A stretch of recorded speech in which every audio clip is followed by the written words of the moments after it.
So, in the infinite loop side of things, with your journey, is there sort of a few steps to start?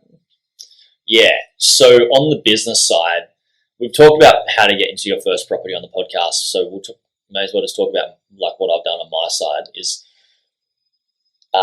first you need to get your business to a stage where you can get lending and you can get finance to start investing in property.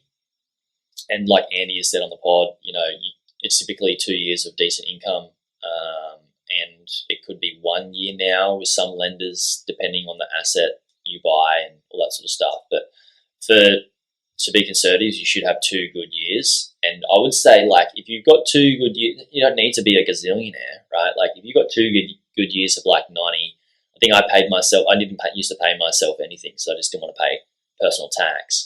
And then I was like, damn, I need to start paying myself like a 90 grand wage. And that's what I started doing, is I just started give myself a 90 grand wage. And that allowed me over 2 years to start getting finance to purchase. How do you get to that wage or that amount in your business? Hit me up, help you. No, I'm joking. I typically only work with like online businesses, but Well, most businesses are online these days. Yeah, most businesses are online, and I've help people grow businesses outside of online. But yeah, that's another path.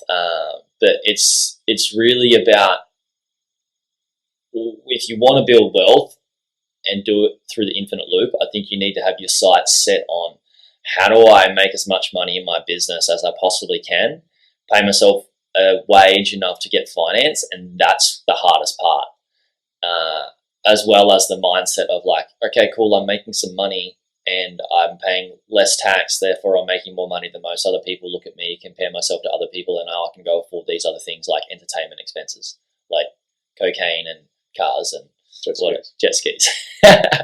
Now, there's a caveat to that, right? Like, if a jet ski gives you like deep-seated fulfillment and you like want to turn, jet skiing into like a life purpose thing, then great. But if it's just, something that's a flash in the pan over your 100 years plus on Earth, then it's probably going to be an entertainment expense that may not give you the best ROI.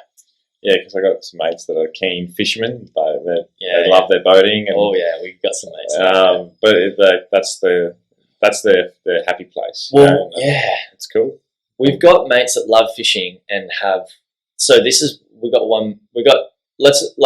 shouldn't compare people, but we've got mates that like will go out and buy a fancy boat, and it's like they're so into it and they're into their fishing. And then we've got mates that like have like a boat that's like, we'll take them out for a fish, but they're not spending all of their money on it, and they actually do invest in property on the side. So they're getting the best of both worlds as well, instead of just, Yeah, if Parker's listening to this one, the lady, mate. Yeah. That's a dream boat. It's a classic boat. It's so funny that here we are, we're on a podcast, we're talking about property, we've all got property, and we're like behind like a $800 boat, like surfing and fishing and just like having the best time without having to be a big fancy yacht and whatnot. Oh, we've had some good times going over Australia and then breaking down. And, Oh, it's been some fun times. Yeah, absolutely. And that's exactly all it is. It's like, it just makes it good with friends and, But also those nice boats too. Yeah.